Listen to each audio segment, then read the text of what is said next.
I'm Maria Menounos, and you're tuned in to AfterBuzz TV, the ESPN of TV talk. Now, let the buzz begin.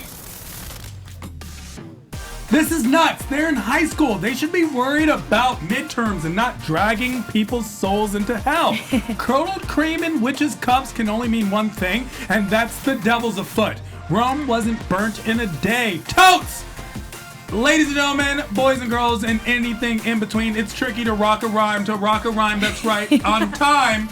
It's tricky. We are talking Netflix's Chilling Adventures of Sabrina, Season 3, Episode 2, Chapter 22, Drag Me to Hell. And by we, I mean me and the illustrious panel of 3, Hell's panel all the way to the left of the left of the left.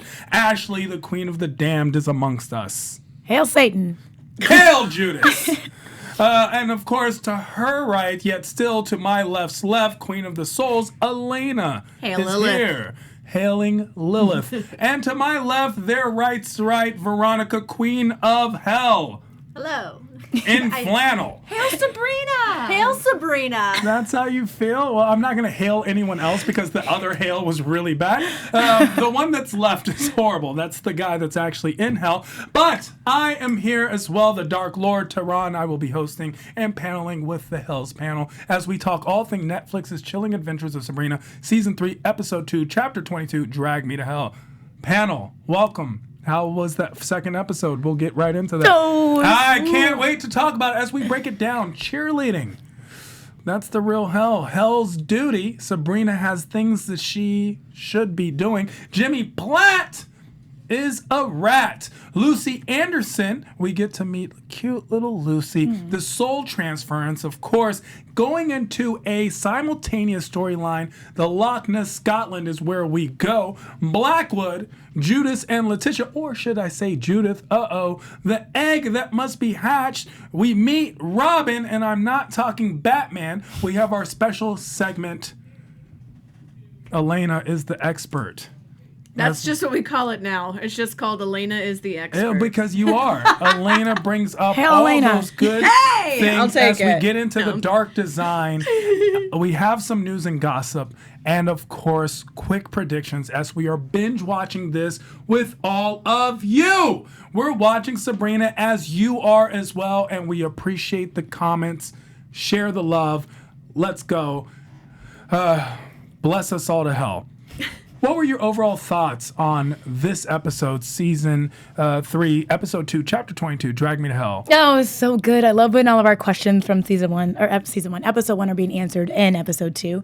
And I like to see evil Sabrina. Like, I like when she just takes charge and she's like, So I really enjoyed this episode. Be careful what you wish for. Elena. True. I loved this episode. I loved that it tied in like the ominous ice cream truck from the first episode, and we're getting things more fleshed out. I hope that there are still some little references and things that we see way later. You know, like that. I was kind of surprised that the ice cream truck came up immediately in the second episode when it was kind of that one little ominous scene in the first one. So I'm hoping that we'll still get some more kind of like later Easter eggs too. Well, the person who's most likely to own an ice cream truck here, Veronica, what were your thoughts? Jolly Frost herself. Yes, please. I thought it was a great episode. I personally like when, shows kind of give us a little bit normalcy, and, there's been so much drama, so much witchiness going on. I like the fact that they kind of brought back some normalcy with the cheerleading. I personally thought that was very fun. So those aspects were fun and great to watch and very entertaining. But then there were other aspects of this episode that I just found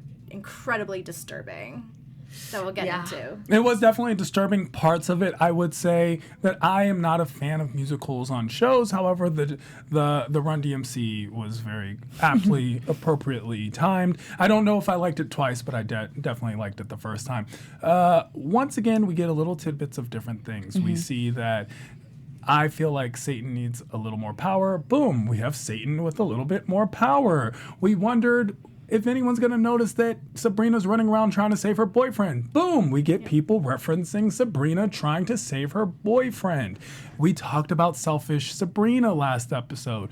Yes, we get a little more selfish Sabrina, who's always just charging into things without understanding things fully. This is a bit of arrogance. We discussed if that was a Morningstar or Spellman problem. We see a little bit of both. We also get Sabrina having a duty. We get two different people who are part of this. And the normalcy is everyone speaking on cheerleading. We also go to Loch Ness, Scotland. So much to digest in And one diversity. single episode. And we do get a bit more diversity, though we did not hear a single word from Judith's mouth. However, we did get Letitia Judith, which seems to be a lot more to play on. We will see how all this plays. Simple things. And of course, Sabrina, you walked out of there and just decided the one thing keeping Satan in chains, the salt. Whoops. You don't know how to lift your leg? Okay, anyway. Obviously, you know how to lift your leg, Sabrina, because we saw you cheerlead.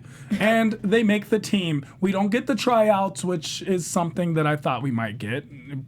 Bring them on, but no. We get right in, they make the team. What were your thoughts on cheerleading as it pertains to Sabrina and Roz? As a cheerleader from my past. Hey! I was watching those cradles. I was watching those legs. I was watching those hands, those arms, everything. But I thought they were going to audition as well, or try out, if you will. And I was like, oh, like that's the whole thing. You know, you try out. It's stressful. You see if you make the team. Then it was like, Sabrina was like, I'm going to be a cheerleader. And the next day she was like a captain. It seemed like she was the captain. She was like leading Lizzie's the captain. Yeah, but she was leading it. Like Lizzie didn't sing any of the song. But it's also like cheerleaders don't sing. So what is this weird? Like I was like, what is happening? And I was also like, wait a minute, your pep rally is outside at night without the football game? What? Yeah. That was the only thing. I was like, you guys need to have somebody from a high school just to consult with the writers, because I'm like, you should have said the football game. Because Not the pep rallies rally. are indoors during In the school stadium. hours in the stadium. And it's like, let's all get pepped up for the game tonight. Not like, hey, let's go watch the cheerleaders. Let's all go to the stands and watch the cheerleaders. Actually, that's We not do true. cheer I'm dances. Kevin. I'm 56, and I'm right on the show. And in my day, I definitely didn't discuss with anyone. Yeah, it was I mean, we anyone do. who actually went to a pep rally. You do have cheer dances, but you don't sing. Sure, the pep squad. Maybe if they were the pep No, squad. cheerleading, we cheer dance too. But you don't You chant, sing. you don't sing. Yeah, and like there was no rallying. It was just, now we're going to do, it's tricky. Well, my name's Kevin, and I'm 59. And when I was in school, I don't know. I don't like- even have a good Kevin 59 voice. It would have been better for them just to do a cheer. Like, it was tricky, it was fun. I loved Run DMC, but like, I would rather them just do a cheer than we could have seen. But it was a choice. They're the Ravens. I like that it's tricky. I don't know about the pep rally I'm playing like, outside. it's tricky to it's set the rhymes. Like, I mean, she has to do her whole witch thing. It's like her tricks. Like, I get it. I got the reference. I was like, all right. I see what you guys are doing. I'm And picking up what you're laying down. It's tricky to do two musical-esque things in one show. They already had their musical number. Most shows will do like a musical, a tribute, but like they had two. I like Teenage Dirtbag. I was just gonna No, say, not that. I mean, the last they did two of the same performance. Yeah, Yes. it's like, It's a bit okay, much. if you're gonna give me two performances, I really don't mind. I care. I like musicals in episodes, but the same number essentially that threw me off. But I mean, just the cheerleading to me. And was it's a fun. second musical. Remember, they already did a musical episode. Most shows will do one musical episode. Sure. They still are incorporating more and more of the musical aspect to it, like the band practice and everything. true. I My like it. thing- The yeah. Wheatus song was cute. That's a great I loved it. reference, bringing it back in. I did, yeah. I mean, I like it when it's the band practice because it makes sense, even though it's always immediately interrupted by Sabrina Oh my to be gosh. like, wait, I'm not only gonna not be in your band, you can't be in your band either. Look at my witch stuff. I brought my witch Right. book. And Theo was rocking out. I was like, okay, Theo. Oh. Like, they're in the groove. I don't want to be disturbed by having to go like collect a soul now. But that's the only time we get to see band practice is when Sabrina's Yeah. running Has it. something So to it's do. like, Talk yeah. about selfish Sabrina. And is this another instance of selfish Sabrina? I'm interrupting your band practice. I liked how Elena brought up the point. I'm not in your band. You can't be in your band either. We bring up the point that oftentimes Sabrina thrusts other high school children into circumstances that are beyond their measure. We're going to drag a soul to hell. I did like, though, on this one, though, that they kind of split up and she was like, okay, Harvey, Theo, the ones who don't have any supernatural powers, like, you guys go live your normal life. Roz has the cunning. I need this. Right. For, like, this has a purpose. So it made sense for her to bring Roz in. So it was less like, okay, I'm putting you in the face of danger for no reason other than, like, we're all going to go together to see the wizard. I get that. I almost kind of wonder, and this may be like a bold statement, but I almost wonder, because in Sabrina's storyline, she is so far gone into her witch world, she's the queen of hell now, and I just kind of wonder if selfish Sabrina is a way of trying to give her human friends a bit bigger of a role to play, just because like she's very far along in the witch world, like I said, and they don't have a place in that world, so it's like, oh, if we just follow Sabrina, would her human friends kind of, fall off or like, kind of become in the background? And I would wonder if this is a writing technique to try and give them more of a part this season. Sure, writing technique aside, the concept is Sabrina the friend. Let's examine this world as if it is suspension of disbelief and this is the world we live in. Is Sabrina a good friend? I think there's boundaries that are like being crossed. It's like, at what point is she thinking like, am I putting my friends at risk? Am I putting human beings at risk of dying? And I think she forgets that sometimes because she's like, I need the help. I love them. They want to help me. And it's like, well, are you putting them at risk to die?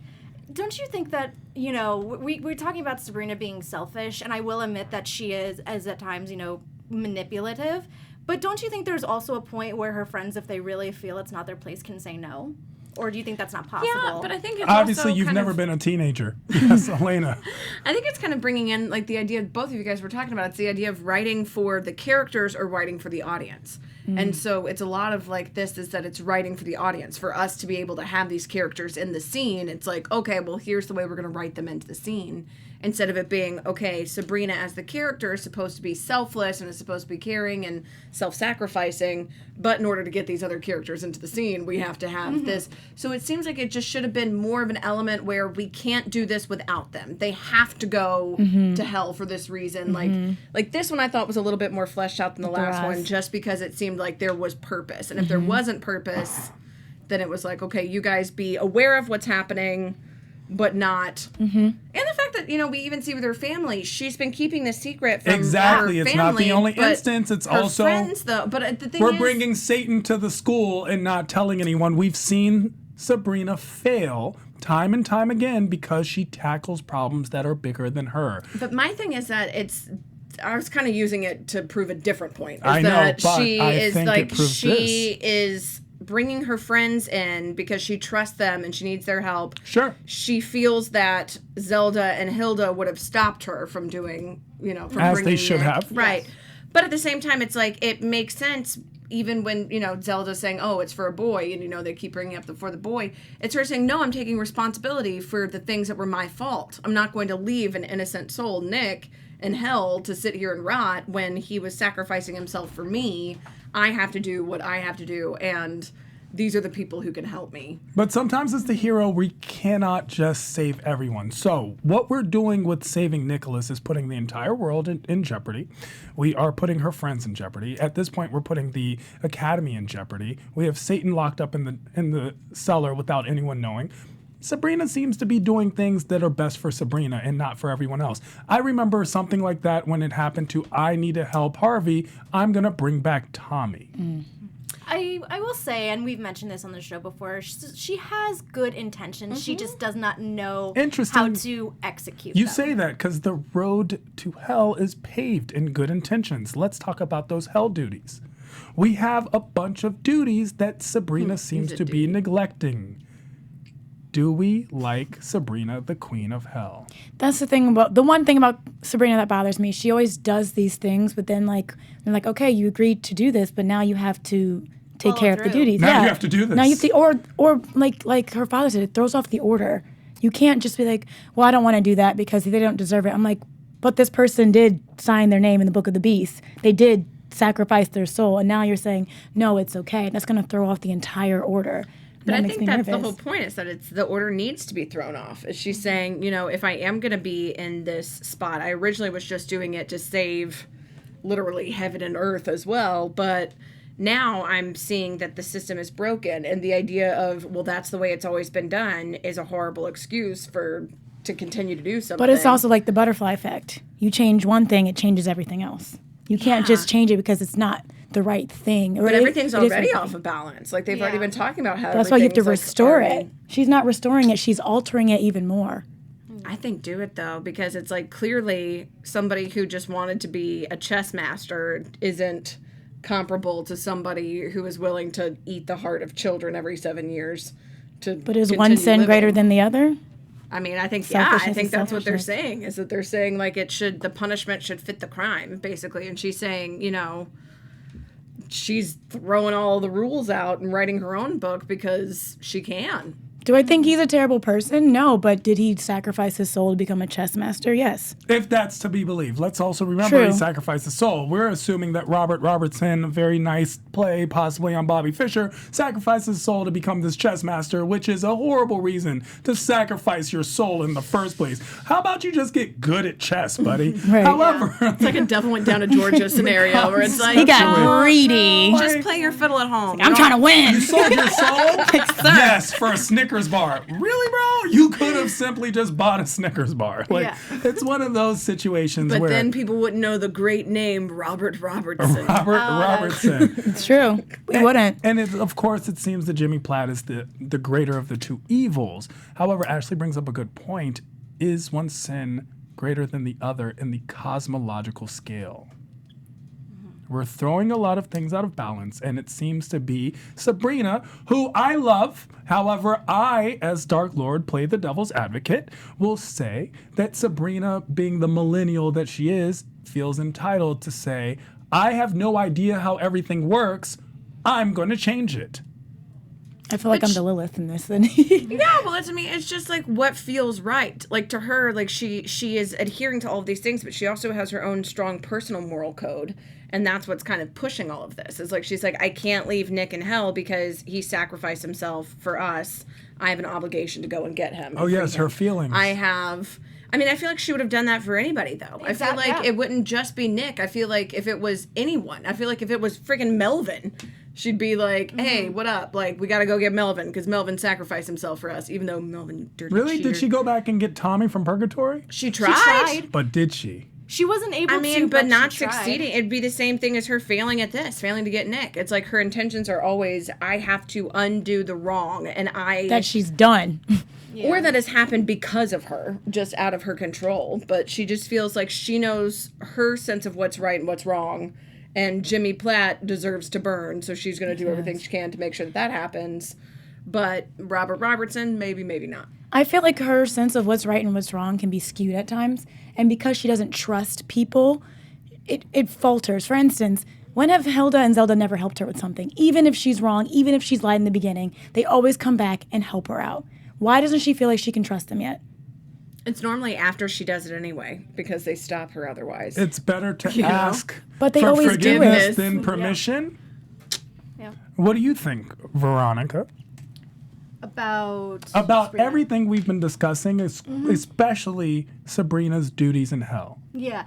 Well, it's very tough because I agree with you, Elena, that I think Sabrina has a very strong moral code and she wants to do what she thinks is right based on how she has been raised in the human world. What I found interesting kind of about this whole her deciding that Robert Robertson wasn't worthy of hell and Jimmy Platt was that she even tried to defend Jimmy Platt in the beginning by questioning, saying, hey, you made this guy a murderer by giving him this incentive to keep on living, and because he called out the name of the false god.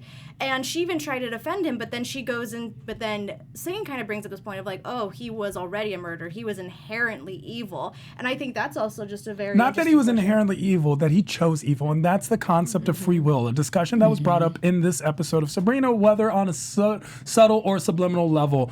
Free will, nature versus nurture. We see this with the question of, is Sabrina a Spellman or Morningstar? We see this in the question with Jimmy Platt, where there was a chance he did not have to call for his own salvation and being saved. He could have simply died.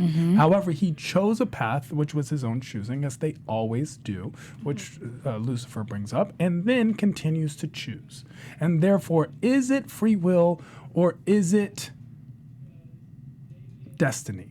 Well, I feel like the issue with Jimmy was that he took the free will away from, like, he damned somebody else. If it was just like, I give up my own soul for 7 more years, and that would be one thing. But then he went to the next degree of, I'm going to take an innocent life and I'm going to damn that life to hell.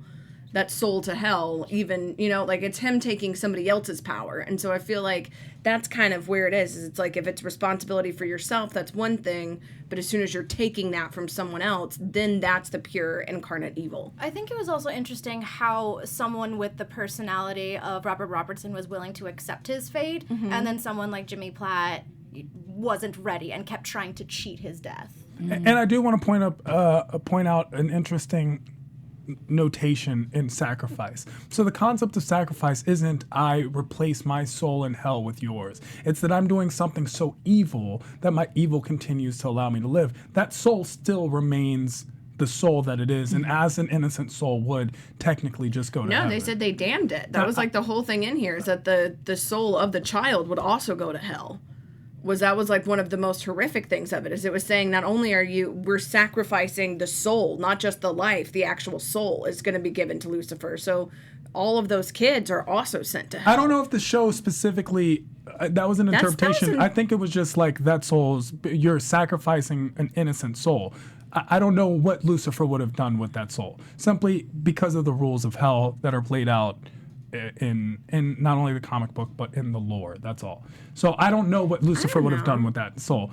That's what I'm saying. So a notation in just a sacrificial notation that's the concept of sacrifice. Is I'm sacrificing. But the way that they've established it on this show is that they can send innocent souls to hell, and that's why Sabrina is saying that it's broken. Which innocent soul was sent to hell? They were talking about in the second season how anybody could be sent, basically with the sacrifices, they could also be sent down there. So that was also part of why they could take Nick and bring him as the vessel, was that he was sending his own soul and being... Well, Nicholas is supposed to go to hell. He's a witch, so he's already damned. Not to get too far off of this topic, but I like the fact, Elena, that you brought up Vessel, because I know in the past we've talked about Sabrina maybe not being the most knowledgeable or best witch, and we obviously saw that this episode with her, messing up the salt circle, or even, she has this idea of rescuing Nick and getting a different vessel. But you're trying to trap Lucifer here. Like, wouldn't you need a strong enough person to be able to fight him off? That's the thing. Sabrina's still learning in both realms, and that's the thing that kind of, when she's like, I remember being 16, but you know it all when you're 16. I know what I'm doing. Or at least I have the good intentions to know what I'm doing enough. I feel like that's what Sabrina's problem is. She realizes that she's still learning, but she still just goes for it anyway. And then people end up like falling for that because she doesn't quite know what she's doing. People get hurt. People like sacrifice things to care about her, but then it all comes back and like there's repercussions for it. And that's my thing. And I think it's a very interesting discussion Elena and I were having regarding what happens with that. And I want to hear about your opinions in the comments below. What happens? What is your opinion of the lore? Do you think that innocent souls get sacrificed to hell? Or if they don't, regarding everything, we appreciate your comments below. Share, subscribe, tell your friends, spread the word, share the love. You all at home are, if not as much, more so a part of this panel than all of us here. So thank you all for making us and continuing to have us as the ESPN of TV Talk. If you're listening to us on iTunes, we are the best Sabrina podcast in the world. That's not our opinion. That's yours. So give us 5 stars. We so greatly deserve. We appreciate you very much.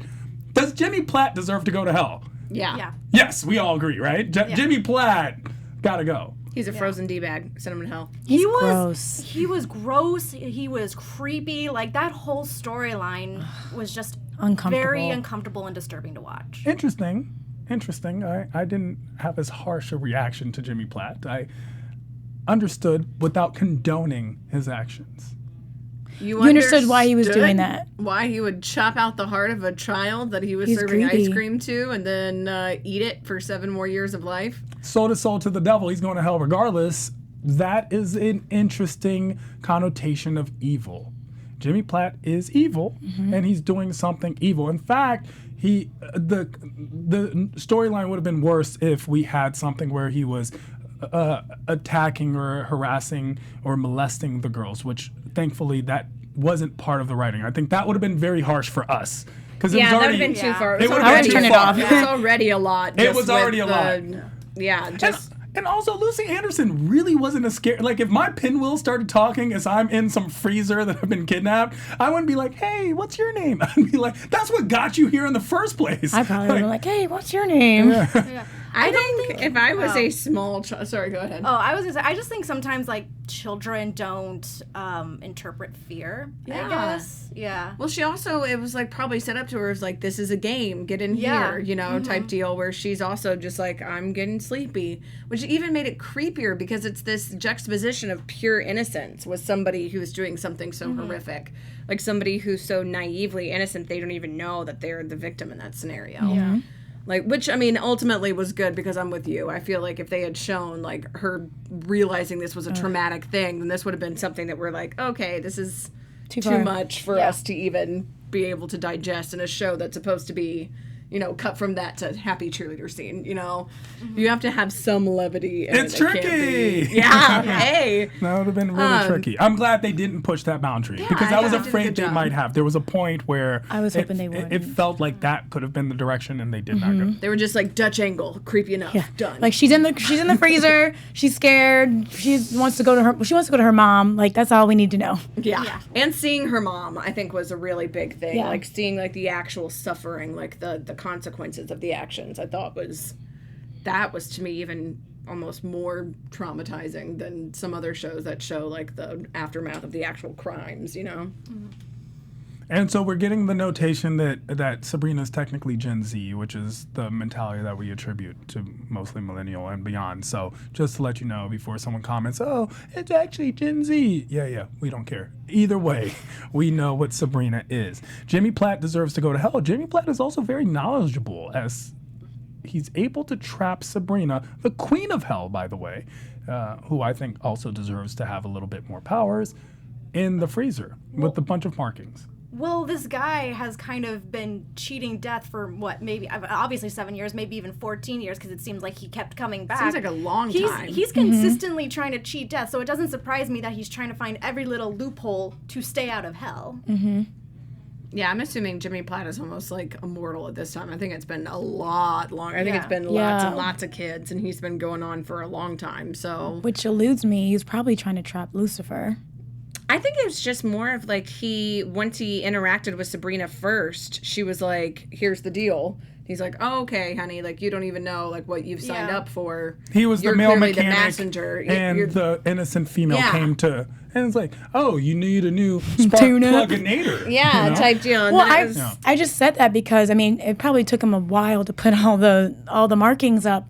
So if he knew that they look kind of sloppy. they did, but they worked. I wasn't as impressed. They worked. They worked. I'm I like, think and he did knew, it when Sabrina came the first time. I think But he knowing she knew- was going to come back. He knew Lucifer was going to come get that child as well, the soul of the child. So I was like, maybe in his mind, he's like, maybe I'll trap Lucifer and I can live as long as I want. Elena, were the markings in blood? They were blood, yeah. looked I don't bloody. think that it was, though, that he was ever going to trap Lucifer. I think he was fine with the deal that they had where he was, because he had no qualms about killing a child. You know, True. like, I think he True. was like, this is great for me. I think it was when Sabrina came and was like, no, I'm taking you to hell. And he's like, no, this is the deal we have worked out. Knowing that she was saying, something might be different. I think that's when he slapped him up. You know what? You're right, because he said you're new. Yeah, and then she was looking for the little girl. Like I think that was just his insurance because he was saying, to make sure you don't take me now, this little girl will die. Right. And if you do find the little girl, now you're stuck in here. Right. So I think it was all well planned out, specifically a Sabrina trap. Well, what wasn't so well planned out was our mission to Loch Ness, Scotland. We go there possibly ill-prepared for what we see. We see... In other words, it wasn't on Loch Ness. Dun, dun, dun, dun, dun. Boom. It's tricky! We go to Loch Ness, Blackwood's there, a bushy Blackwood. I'm here and for I like it. the look. I like the look. But we also get Judas and Letitia, who claims her name is Judith. Judas and Judith. I was just gonna say, I am happy. Even it was a very quick reference, but I am so happy that he threw in the whole like, you know, he's in a different like time realm essentially, and 15 years have passed for him, obviously, which explains his look. It explains his look, and it also explains why the twins are so grown up. Because I know witches can have this youthful appearance for a very long time and age slowly, but I was like, what if it's a month? They wouldn't be teenagers at this point. So it was a very quick reference, but I'm happy that they put it in there just to quickly explain that. It explained it. Also, time is a construct, and we know that possibly Blackwood, they threw in the concept of him being able to go into other dimensions, and therefore time can move at different places and spaces.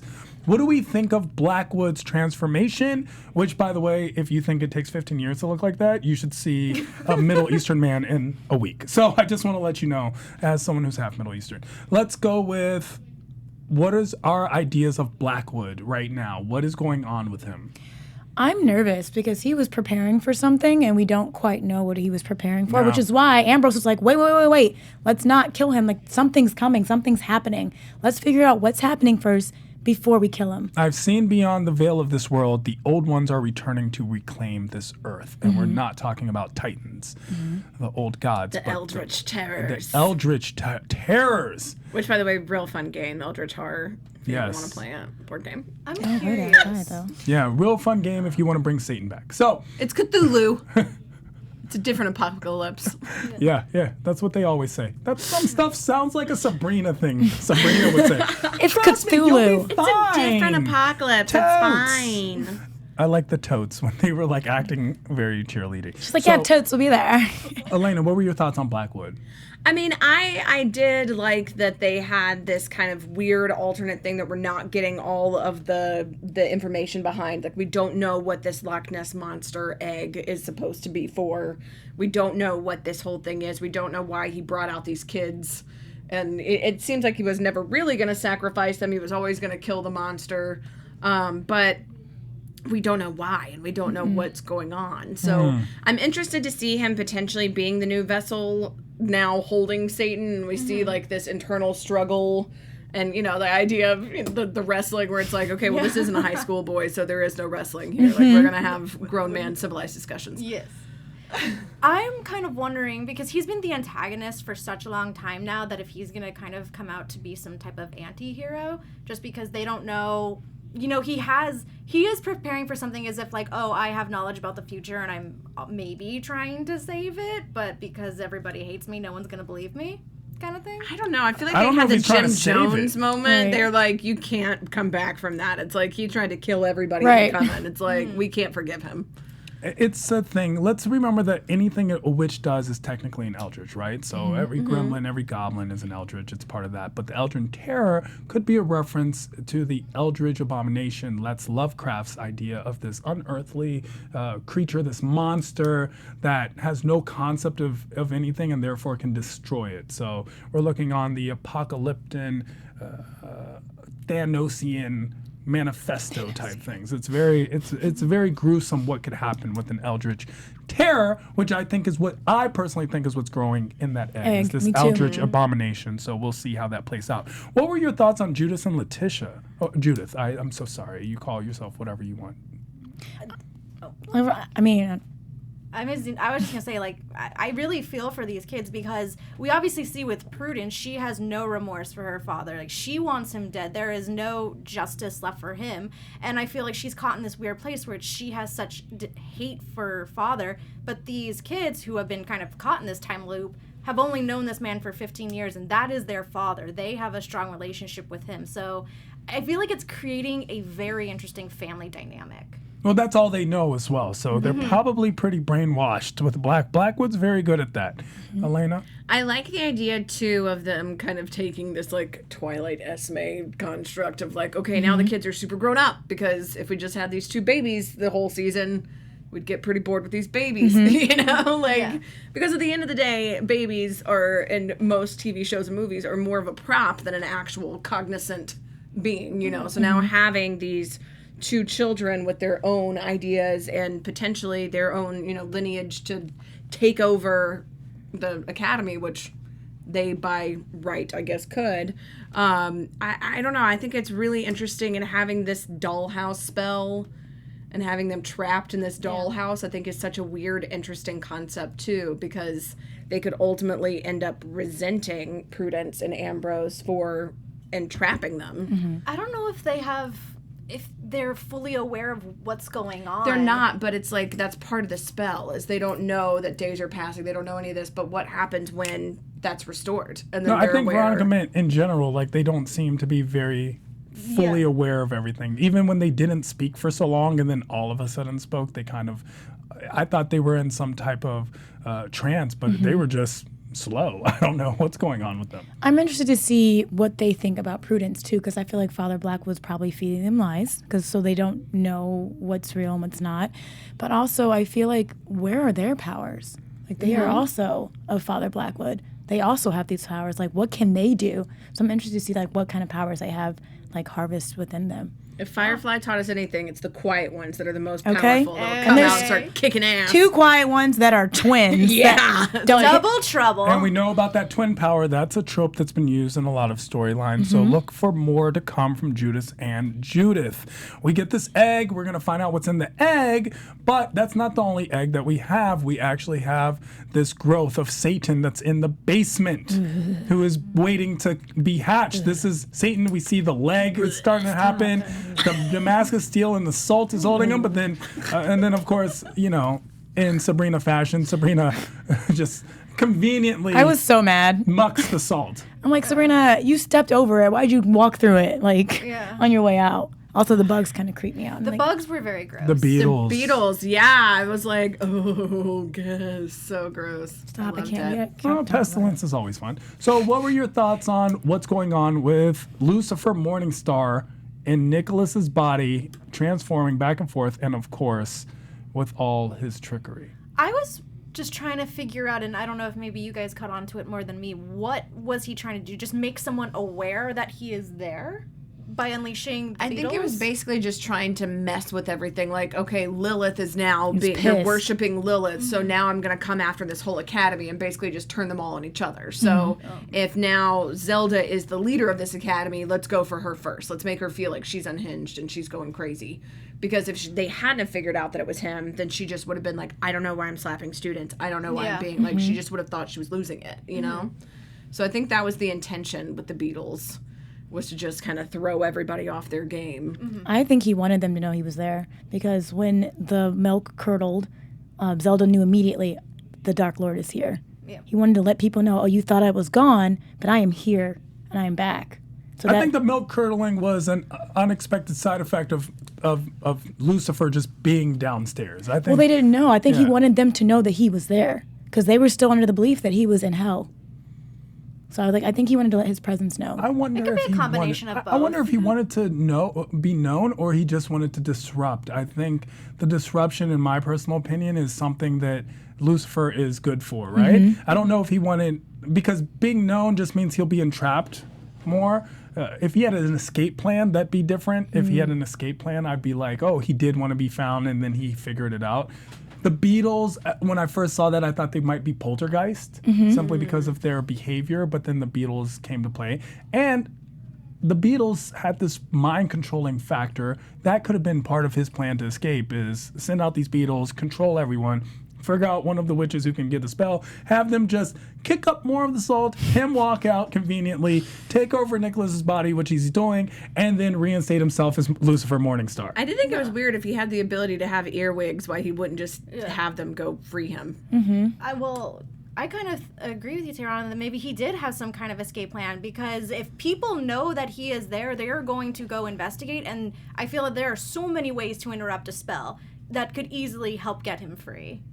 The more people He come was around, procrastinating if he was the more trying to I don't know, escape. it just seemed like a lot of it could too was be. happenstance though, because it was like if Melvin hadn't been such a dirty cheater, which is also Yeah, like come you on, got Melvin. Dorcas, boo, like Melvin. Not cool. Whoa. Melvin's not technically a cheater. They are not monogamous. Let's remember which. no, because it was flat out said, like, oh, you don't want Dorcas to find you? He knew he was doing wrong. I don't know. I think that that's a conversation. Allegedly. Okay? Allegedly. Let's talk about what is going on with these old ones that are coming to town. Yeah, we're going to scared. find We don't out know so yet. much. Let's play some of that, the dark design, please. Let's go to our special segment. Yeah, so kind of talking about the old Oh my God, ones. that scared me. I told you guys I was jumpy. Wait, they're on face. So kind of talking about the old ones here, and the Eldritch kind of lore. Eldritch, of course, just kind of means like otherworldly or supernatural. So all, as Tyrone mentioned, anything that the witches do are intrinsically Eldritch. Eldritch. Yeah, but the idea of this kind of Lovecraft, Cthulhu, like the Eldritch Terror, the Eldritch Horror has been this kind of idea of some apocalyptic creature.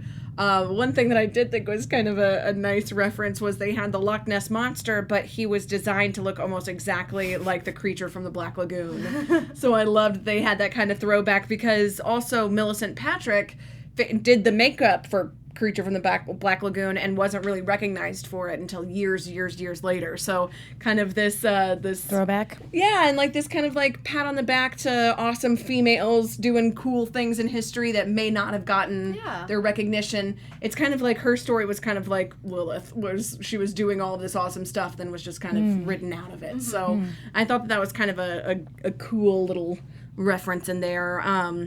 And then also, if you're wondering where the term Eldritch comes from, it's kind of just a progression of the Middle English Elfrich, which means fairyland. So there you go, boom. So some sort of otherworldly creature, I think, will be coming into play just because they have kind of those references in. Well, we'll see what else comes to play, because we did meet Robin. Let's get into some quick predictions. Your AfterBuzz TV predictions. Whenever someone's just dropped in like that, you know something's coming. Robin's not just introduced just to be some love interest. Something is coming with him. I don't know. I feel like Robin has some kind of tie to the underworld, to the Eldritch, everything that's coming. So I'm excited to unravel that. I'm excited to see who these old men are, what's going to happen, and I'm excited to see the duality between Father Blackwood and Lucifer, because it's so different than the duality between Lucifer and Nick. So Father Blackwood's like, I am not going to be wrestling you down here. So I'm interested to see what their dynamic is, what conversations they're going to have, since they both know what's coming. Yeah, I like that. Since I got my last prediction granted for me, I wanted to see Sabrina cheering, and it was almost instantly happening. I'm just going to say it to put it out there. I want the Fright Club to be able to finish a song. I'm done. Just one song. Just finish it, start to end. I personally think that's going to be a thing that happens every single time they practice. They're always interrupted. In the last That sounds episode, like a thing. Maybe they go on tour. one But if they song. do, who knows what happens, Veronica? Speaking of Fright Club. That's what I thought. Yeah, speaking of Fright Club, I'm wondering if they are going to kind of develop any more of their supernatural ties this season. Well, I think Blackwood and Morningstar are going to have a lot more in common than we realize, and I would watch out if I was Sabrina, but I am not. And neither are any of us, but who you are is something we are a matter of interest. This could all be a glam. Ashley, where can people find you if you want to be found? Hey, what's up? You can find me on all social media at Ashley Morgan. That's ASHLEIGHMORGHAN. And I'm Elena Jordan. You can find me on Twitter at Elena Jordan, ALANAJORDAN, and on Instagram at Elena J. Jordan. And you can also catch me every week interviewing your favorite celebrities at MEA Worldwide. That's MEAWW.com. Hey everyone, you can find me, Veronica Valencia, on Twitter and Instagram at itsme, Veronica_V. And of course, you can find me being intractable, infuriating, and naive at I Am Tehran all across the board. IAMTEHRAN. All social atmosphere, media, everything. And of course, I'm hosting and paneling on a slew of other AfterBuzz after shows, because all of your favorite TV shows are my favorite TV shows too. Until next episode, hail Satan, hail Judas. Hail Sabrina! Our founder, Keven Undergaro, and me, Maria Menounos, would like to thank you for tuning in to AfterBuzz TV. Remember, we're not just the first, we're the biggest in the world, and we're the only destination for all your favorite TV shows. Whatever you crave, we've got it. So go to AfterBuzzTV.com and check out our lineup. Buzz you later. The views expressed herein are those of the hosts only and do not necessarily reflect the views of AfterBuzz TV or its owners or principals.